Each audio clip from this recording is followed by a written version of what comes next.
There is something strangely fascinating about those people who transform their own home into a museum of memories, where each object, no matter how insignificant it may seem, carries an invisible weight.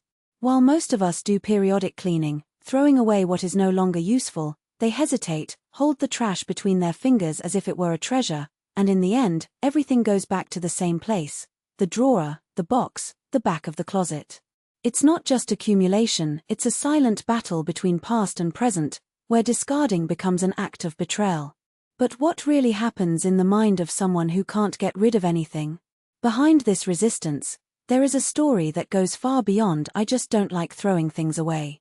First, it must be said, it is not frivolity, nor stubbornness, nor a lack of organization. It's not about laziness in cleaning or lack of space, although these are the arguments they use to justify themselves when someone complains. In fact, for many of these people, letting go is like tearing out a page from a book that hasn't been read to the end. Each object is a placeholder in the timeline of their lives, and throwing it away would be admitting that that part is already over. A yellowed friendly letter, a movie ticket from a date that didn't work out, a torn t-shirt that was once a favorite. These are fragments of a narrative that they are not yet ready to close. Their brain works like an obsessive archivist, categorizing everything under the label "might be useful one day," not necessarily in a practical sense, but in an emotional one. What if I need to remember how I felt that day? What if this object is the last proof that that person existed in my life? But there are deeper layers. For some, the inability to throw things away comes from a wound of abandonment. It may be that, in childhood, they learned that things and people disappear without warning. A father who left and took his belongings, a mother who donated toys without consulting, a friend who disappeared and deleted all the photos. The child's brain registers, "If I don't hold on tight, everything will disappear." And so, the house becomes a refuge against the impermanence of the world. Every box of old papers is a trench against oblivion. If I save, nothing is lost. If I keep it, nothing leaves me. Other times, the problem is not the fear of losing, but the weight of responsibility. These are people who grew up hearing that nothing is created, nothing is lost, everything is transformed, and they took that literally. For them, throwing something away is like failing a moral test. What if this could still be of use to someone? What if I'm wasting it? Society praises them for being economical or sustainable, but inside, they suffer from the anxiety of never knowing enough to make the right decision. Trash becomes a silent judge. Are you sure you won't regret it? And then there are those for whom objects are extensions of themselves. A person who keeps every pen they've ever used, every notebook, every concert ticket isn't just accumulating stuff, they're preserving past versions of themselves. Throwing it away would be like erasing a part of one's identity. If I get rid of that diary from 2010, am I saying that girl doesn't matter anymore? If I donate these clothes, am I admitting that I am no longer who I was when I wore them? For them, disposal is not practical, it is existential. But here's the paradox: while the world sees them as disorganized or too nostalgic, these people often carry a hidden wisdom. They understand, better than anyone, that the value of things is not in what they are, but in what they represent. A plastic cup from a bar may be worthless to you, but to them, it's proof that night, they laughed until they cried. A showbox full of odds and ends is a treasure trove of memories that no photo album could capture.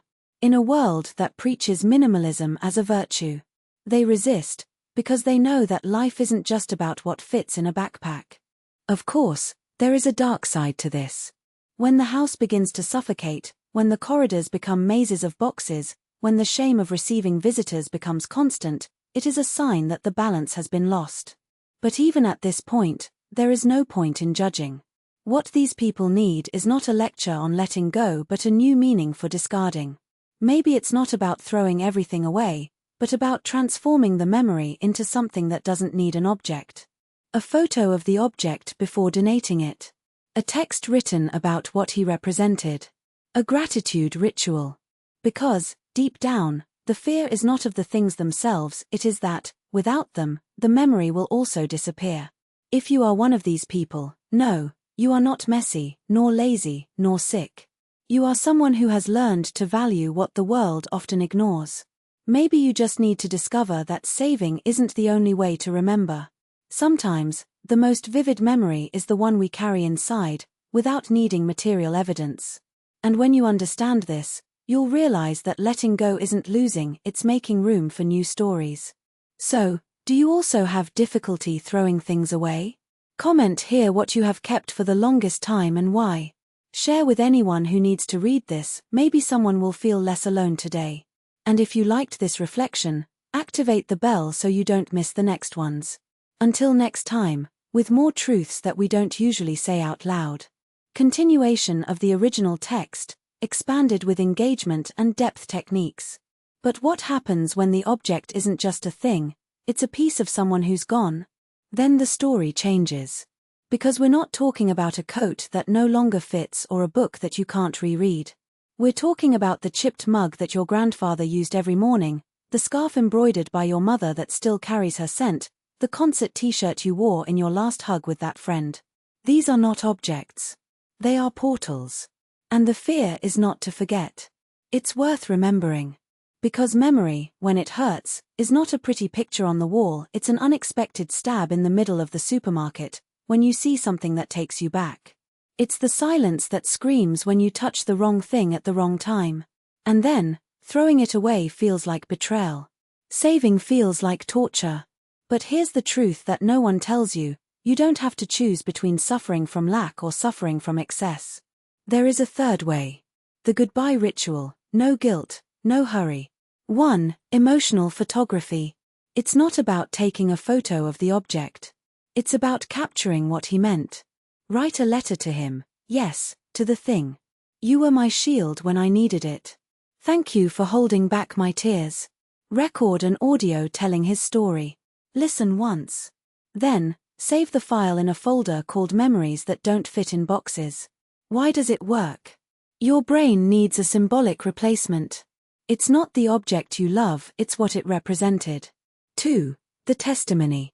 Inviting someone to witness goodbye transforms the act into something sacred. I'm going to donate my father's jacket. Do you want to help me choose who will receive it? I need to say goodbye to that necklace. Shall we have a coffee while I tell you why? Effect. Pain, when shared, loses its power to paralyze. 3. The reenactment. If the object is linked to a moment, a dinner, a trip, a laugh, recreating the scene without it can be liberating. Make the same dish your grandmother made, but use a new pan. Listen to the music that was playing that night, but dance alone this time. Why? Your brain understands. The memory wasn't in the thing. It was in me. What nobody says about detachment. You've heard 1,000 times that letting go is good. But no one warns you that. Sometimes letting go hurts like grief. And it's okay to cry for a mug or a pair of shoes. You don't have to do this alone. Asking for help is not weakness, it is recognizing that some goodbyes are too big for just one person. There is no deadline.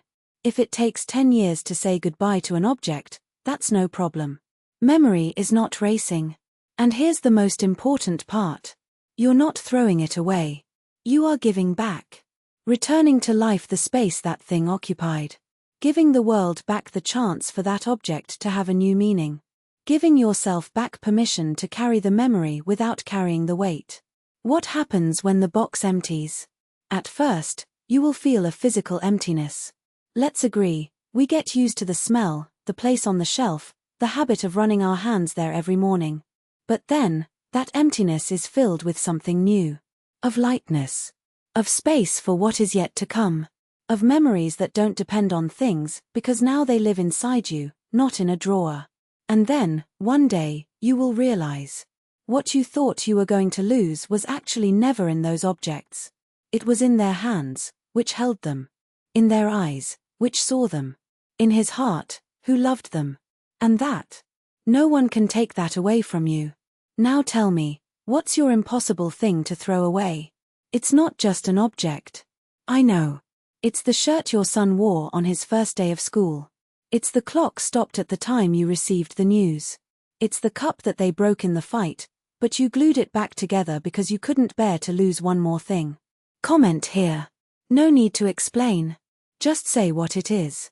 Sometimes, naming is the first step to letting go. And if you know someone who keeps things as if they were people, share it with them. Today may be the day they allow themselves to breathe without guilt. Oh, and if this text touched you, activate the bell so you don't miss the next reflections. Because we're going to talk about things that hurt, but need to be said. Until next time. And remember, what takes up space in your home should take up space in your heart, not the other way around.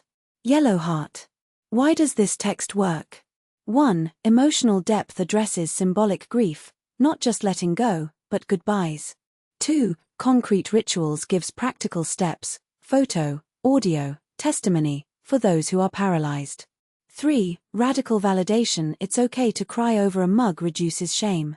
4. Powerful metaphors portals, stabbing in the supermarket, giving back to life they make the abstract tangible. 5. Emotional call to action asks to name the object, not just comment but share the pain. 6. Empowering closing, what takes up space in your home should take up space in your heart, phrase to keep. Extra tip to apply. Use bold for key phrases, makes reading easier and highlights insights. Break the text into sections with emotional subtitles, the farewell ritual, what nobody says. End with a personal question plus sharing CTA, increases organic engagement. This style doesn't sell products, it sells relief. And that. People never forget that. The weight of things we don't say, why saving is also a way of silence. 1. The silence of objects.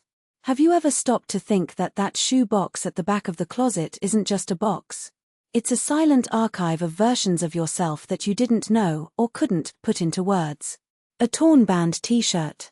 A crumpled note with a handwriting you would recognize among 1,000. An earring that lost its pair. Things that we don't use, but that used us.